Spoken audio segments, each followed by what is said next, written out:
श्री स्वामी समर्थ. मराठी मुलगी अश्विनी या आमच्या चॅनेलमध्ये तुमचं मनापासून स्वागत आहे. तुळशीला आपण माता मानतो. तुळशीला देवी लक्ष्मीचे स्वरूप मानले जाते. म्हणूनच श्रीहरी भगवंतांच्या पूजेला आवर्जून तुळशीचा वापर केला जातो. श्रीहरी भगवंतांची पूजन तुळशी माता अर्पण केल्याशिवाय अपूर्णच मानली जाते. असे म्हणतात की ज्या घरामध्ये तुळस मातेचे पूजन केले जाते त्या घरात दारिद्र्य प्रवेश करत नाही. देवी लक्ष्मी अशा घरातच सदैव निवास करते. दररोज संध्याकाळी तुळशीपुढे दिवा लावावा. तुळशीपुढे दिवा लावल्याने आपल्या घरात देवी लक्ष्मीचे आगमन होते व आपल्या घरात नकारात्मक ऊर्जा प्रवेश करू शकत नाही. पण तुळशीपुढे दिवा लावताना कोणत्या गोष्टींकडे लक्ष द्यावे, तुळशीपुढे दिवा लावताना काय करावे आणि काय करू नये याविषयी काही नियम सांगितले आहेत. दररोज संध्याकाळी तुळशीपुढे दिवा लावल्यास आपल्या घरात प्रसन्नता राहते. त्याचबरोबर शुभ समृद्धी तसेच आरोग्याचीही प्राप्ती होते. तुळस लावताना आपण कुंडी किंवा तुळशी वृंदावनात लावतो. वृंदावन असेल तर दिवा लावण्यासाठी कप्पा केलेला असतो. त्या दिव्याला वाराही लागत नाही आणि दिवा विझतही नाही. परंतु कुंडीत तुळस असेल तर आपण सर्वात मोठी चूक करतो. दिवा कुंडीतच लावतो. कुंडीत दिवा लावल्याने तुळशी मातेला चटका लागेल, इजा होणे असे प्रकार होऊ शकतात. तसेच दिव्याच्या वरच्या बाजूला फांद्या असतात, त्यांना शेक लागून पेटल्या जातात. म्हणून तुळशीपुढे दिवा लावायचा असेल तर वृंदावनात लावा किंवा कुंडीच्या बाहेर ठेवा. कुंडीच्या आत दिवा ठेवू नये. कुंडीत दिवा ठेवल्याने पुण्याची प्राप्ती होतच नाही, उलट आपल्याला पापात भर पडते. आपण दिवा लावताना तेलाचा किंवा तुपाचा दिवा आपल्याला जे परवडेल आणि जे शक्य होईल तो दिवा लावा. परंतु शक्यतो गायीच्या शुद्ध तुपाचा दिवा लावल्यास त्याचे जास्त फायदे आपल्याला होतात.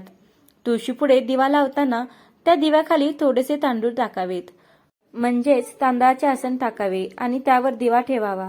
सरळ खाली दिवा ठेवू नये, कारण दिव्याला आसन दिल्यास लक्ष्मी माता प्रसन्न होते. आसन देऊन दिवा लावल्यास तो दिवा पूर्ण मानला जातो. संध्याकाळी तुळशीपुढे दिवा लावल्यास संध्याकाळी फिरणारी बारीक बारीक जीवजंतू त्या ठिकाणी आकर्षित होतात आणि तिथेच नष्ट होतात.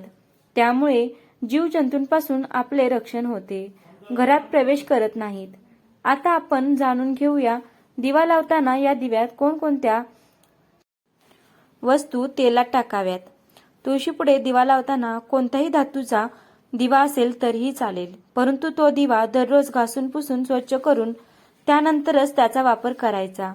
तसेच कणकेचा दिवा लावत असाल तर तोही दररोज नवीन बनवून घ्यायचा आहे.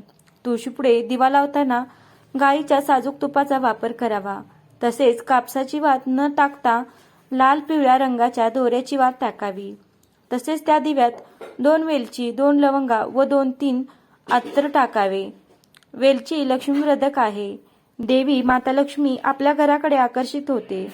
दिव्यामध्ये लाल दोऱ्याचा वापर करणे यामुळे देवी आपल्या घराकडे आकर्षित होते.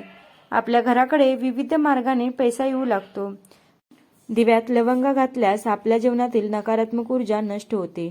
आपल्याकडे विविध मार्गाने पैसा येऊ लागतो. दिव्यात लवंगा घातल्यास आपल्या जवळची नकारात्मक ऊर्जा नष्ट होते आणि घरात सकारात्मक वातावरणाची निर्मिती होते. आणि अत्तराच्या सुगंधाने देवी लक्ष्मी खूप लवकर प्रसन्न होते. जर शक्य झाले तर गुलाबाचे अत्तर दिव्यात टाकावे. ते अत्तर नसेल तरी इतर कोणतेही चालेल. अशा प्रकारे दिवा तयार करून आपण जर तुळशीपुढे दिवा लावला तर देवी लक्ष्मी प्रसन्न होईल आणि आपल्या घरामध्ये धनसंपत्तीचे आगमन होईल. हा उपाय खूपच प्रभावशाली आहे. अगदी सोपा उपाय आहे. म्हणून तुम्ही दररोज नित्यनेमाने हा उपाय करून आपण आपल्या जीवनातील सर्व अडीअडचणीपासून सुटका मिळवा. धनसंपदा व ऐश्वर्याचे प्राप्ती करू शकतो. तर तुम्हाला हा व्हिडिओ आवडला असेल तर व्हिडिओला लाईक करा आणि अशाच नवनवीन माहितीसाठी चॅनेलला सबस्क्राईब करा. धन्यवाद.